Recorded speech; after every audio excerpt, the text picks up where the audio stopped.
Hello வணக்கம் and welcome to cricket Challengers Tamil channel. இந்த வீடியோவில் நம்ம அதை பற்றி பார்க்க போகிறோம் அப்படின்னா ஐபிஎல் 2025 ரீப்ளேஸ்மெண்ட் பிளேயர்ஸை பற்றி தான் பார்க்க போகிறோம். ஃபஸ்ட்டு சிஎஸ்கே டீமை பொறுத்த வரைக்கும் எல்லா ஓவர்சீஸ் பிளேயருமே வந்துட்டு அந்த இடத்துல அவைலபிளாக இருக்க போகிறாங்க.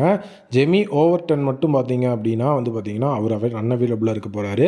இதற்கான ரீப்ளேஸ்மெண்ட் அப்படிங்கிற இந்த ஒரு விஷயத்துக்குள்ளே பெருசாக அவங்க போகலை. இன்னொரு விஷயம் என்னென்னா, இப்போது வந்துட்டு நம்மளுடைய ஐபிஎல் 2025 ஸ்டாப் ஆகி ரெஸ்யூம் ஆகுதுல்ல, இப்போ ஜெமி ஓவர்டனோட இடத்துல யாரையாவது ரீப்ளேஸ்மெண்ட்டாக சிஎஸ்கே சைன் பண்ணாங்கன்னா அந்த பிளேயரை வந்துட்டு சிஎஸ்கே ரீட்டைன் பண்ண முடியாது அப்படிங்கிற விஷயம் இருக்குது.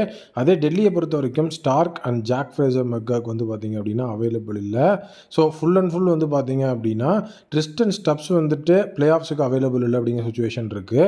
டெல்லி கேபிட்டல்ஸை பொறுத்த வரைக்கும் டோட்டலி செமையாக ஆரம்பித்தாங்க இந்த சீசனை. பட் ஆனால் இந்த பிளேயர்ஸோட அன்அவைலபிலிட்டி அப்படிங்கிற ஒரு சுச்சுவேஷன் கண்டிப்பாக வந்துட்டு அவங்களுடைய பிளே ஆஃப்ஸ் அப்படிங்கிறத பாதிக்கிறதுக்கு வாய்ப்பு இருக்குது. ஏன்னா இப்போ ஐபிஎல் பாஸ் ஆகிறதுக்கு முன்னாடியே டிசி கொஞ்சம் மோசமான நிலைமையில தான் போயிட்டு இருந்தாங்க. Next Gujarat Titans. குஜராத் டைட்டன்ஸை பொறுத்த வரைக்கும் ஜாஸ் பட்லர், ரபாடா ரெண்டு பேருமே பிளே ஆஃப் ஸ்டைலில் அவைலபிளாக இருக்க மாட்டாங்க அப்படி சுச்சுவேஷன் இருக்குது. ஏன் இந்த மாதிரி சுச்சுவேஷன்ஸ் இருக்குது அப்படின்னு பார்த்தீங்க அப்படின்னா, ஐபிஎல் ஷெடியூல் ஆன டேட்டில் நடக்கல. அது மட்டும் இல்லாமல் இன்டர்நேஷனல் ஷெடியூலோட இப்போ கிளாஸ் ஆகிட்டு இருக்கிறது. அந்த இடத்துல ஜாஸ் பட்லர், ரபாடா இந்த மாதிரி இன்டர்நேஷனல் பிளேயர்ஸ் அவங்களுடைய நேஷனல் டீமுக்கு ப்ரெஃபரன்ஸ் கொடுக்கணும் அப்படிங்கிற சுச்சுவேஷன் போயிட்டு இருக்கு. அதனால தான் இந்த ஒரு விஷயம். இப்போ ஜிடி உள்ளே போனாங்க அப்படின்னா கூட ஜாஸ் பட்லரோட அன்அவைலபிலிட்டி மூலியமா அவங்களுக்கும் ஒரு ப்ரெஷர் இருக்குது. நெக்ஸ்ட் கேகேஆரை பொறுத்த வரைக்கும் இப்போ இருக்கிற விஷயத்தில் எந்த ஒரு சேஞ்சுமே இல்லாமல் ஃபுல் ஸ்ட்ரென்த் டீமோட வரப்போகிறது கேகேஆர் தான். மொயின் அலி மட்டும்தான் அங்கே இல்லை. மற்றவங்க எல்லாருமே பார்த்திங்கன்னா அவைலபிளாக தான் இருக்க போகிறாங்க. மொயின் அலியை தவிர மீதி எல்லாரும் பார்த்திங்கன்னா கேகேஆரில் அவைலபிள் தான். மொயின் அலியும் பார்த்திங்கன்னா ஒரு சில மேட்சஸ் ப்ரைமரி அப்படிங்கிற ரேஞ்சில் இருந்திருந்தால் கூட கண்டிப்பாக அந்த இடத்துல ரொம்ப நீட்டான ஒரு விஷயத்தை பண்ணி கண்டிப்பாக அவங்க அந்த ஒரு பிளே ஆஃப்ஸ் அப்படிங்கிற சைடுக்குள்ளே வரதுக்கு ட்ரை பண்ணணும். பட் இனிமேல் எல்லா மேட்சையும் வின் பண்ணணுங்கிற சுச்சுவேஷன் கேகேஆருக்கு இருக்குது. அதே எல்எஸ்ஜியை பார்த்திங்க அப்படின்னா ஈடன் மார்க்ரம் மட்டும் பிளே ஆஃப்ஸ்குள்ளே இருக்க மாட்டார். ஈடன் மார்க்ரம் தான் அங்கே இருக்கிற primary opening batsman. Already LSG play ஆஃப்ஸுக்கு போகிறதே ஒரு பெரிய லெவல் டவுட் அப்படிங்கிற மாதிரி தான் போயிட்டு இருக்கு. காரணம் என்ன அப்படின்னு பார்த்தீங்கன்னா, எல்எஸ்ஜியோட சைடில் ஓப்பனிங் பேட்ஸ்மேனுக்கு பெருசாக அவங்க ஒர்க் அவுட்டே பண்ணல. கண்டிப்பாக அந்த ஒர்க் அவுட் பண்ணாமல் இருந்ததுனாலேயே அவங்களுடைய ஓப்பனிங் பெரிய லெவலில் செட் ஆகாதுன்னு எதிர்பார்க்கப்பட்டுச்சு. பட் ஏடன் மார்க்கனும் மிச்சல் மார்ஷும் செமையாக பர்ஃபார்ம் பண்ணி அந்த ஒரு விஷயத்தை பொய்யாக்குனாங்க. இதுக்கப்புறம் எப்படி இருக்க போகுதுன்னு தெரியல.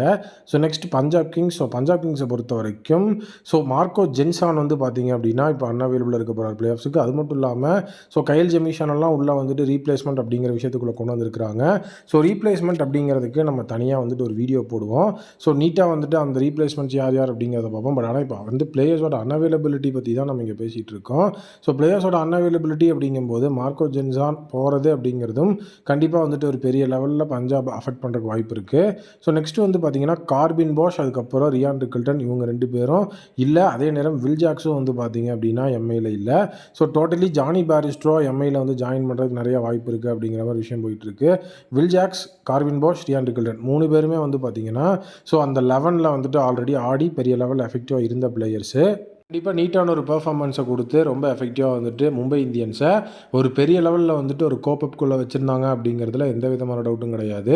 இப்போ எம்ஐக்கும் கண்டிப்பாக ஸ்ட்ராங்காக பிளே ஆஃப்ஸ்குள்ளே போகணும்னா நல்ல ரீப்ளேஸ்மெண்ட்ஸ் தேவை. Next SRH, Pat Cummins, Travis head இவங்க ரெண்டு பேரும் பார்த்தீங்க அப்படின்னா இப்போதைக்கு அவங்களுடைய அன்அவைலபிலிட்டி சொல்லலை. பட் ஆனால் இவங்களோட பிளே ஆஃப்ஸ் அப்படிங்கிறது ஒரு பெரிய லெவலில் பார்த்தீங்க அப்படின்னா எஃபெக்டிவாக இருக்க போகிறது கிடையாது. ஏன்னா almost out of the playoffs அப்படிங்கிற சுச்சுவேஷனில் தான் இருக்காங்க.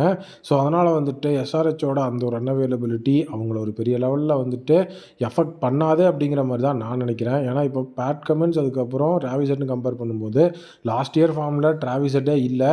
அதே நேரம் பேட் கமின்ஸ் ரொம்ப எஃபெக்டிவாக இல்லை. ஆர்ஆருக்கு அதே மாதிரி எந்த விதமான சேஞ்சஸும் கிடையாது. ரொம்ப எஃபெக்டிவாக தான் அவங்களுமே இப்போ போயிட்டுருக்காங்க. ஃபுல் ஸ்ட்ரென்த் ஸ்குவாட் அப்படிங்கிறத வச்சுருக்காங்க. ஆல்ரெடி ராஜஸ்தான் ஒரு பெரிய லெவலில் ஒரு எஃபெக்டிவான டீம் தான். பட் ஆனால் இந்த தடவை அது கொஞ்சம் ஸ்லிப் ஆயிடுச்சு. அவங்ககிட்ட ஸ்ட்ராங்கான டீம் இருந்தும் பெரிய லெவலில் கம்பேக் அவங்களால கொடுக்க முடியல. இதுக்கப்புறம் நெக்ஸ்ட் சீசன் அப்படிங்கிற மாதிரியான ரேஞ்ச் அப்படிங்கிற நோக்கி தான் போயிட்டுருக்கு. இதில் ரிட்டென்ஷன்லேயும் அவங்க கொஞ்சம் தப்பு பண்ணியிருந்தாங்க அப்படிங்கிறது உண்மை தான். ஒரு சில ரிட்டென்ஷன்ஸ் ஒர்க் ஆகிருந்தாலும் ஒரு சில பெரிய ரிட்டென்ஷன்ஸ் ஒர்க் ஆகலை. அது அவங்களுடைய பெரிய தப்பு. நெக்ஸ்ட்டு நம்மளுடைய RCB, Jacob Bethell, Lungi Ngidi, Josh Hazlewood இவங்க எல்லாருமே அந்த இடத்துல ரொம்பவே ஒரு பெரிய லெவலில் ஆர்சிபிக்கு ஃபுல் சீசன் விளையாடுறதுல டவுட்டில் தான் இருக்குது. அதே நேரம் ரஜத் படிட்டரோட இன்ஜுரியும் இந்த இடத்துல சேரும்போது ஆர்சிபி ஒரு பெரிய லெவலில் மிசாப்குள்ளே போகிறாங்க. அது மட்டும் இல்லாமல் ஜாஸ் ஹேசல்வுட்டோட இடத்துல நவீன் உல்லாக் வரதுக்கு கூட வாய்ப்புகள் இருக்குங்கிற மாதிரி சொல்லப்படுது. பட் இன்னும் அஃபீஷியல் ஆகலை. கூடிய விரைவில் அது அஃபீஷியல் ஆகும் அப்படிங்கிற மாதிரி சொல்லியிருக்காங்க. நீங்கள் என்ன நினைக்கிறீங்க அப்படிங்கிற உங்களுடைய ஒப்பீனியனை கமெண்ட் செக்ஷனில் மறக்காம கமெண்ட் பண்ணுங்கள். Thank you, take care and bye bye.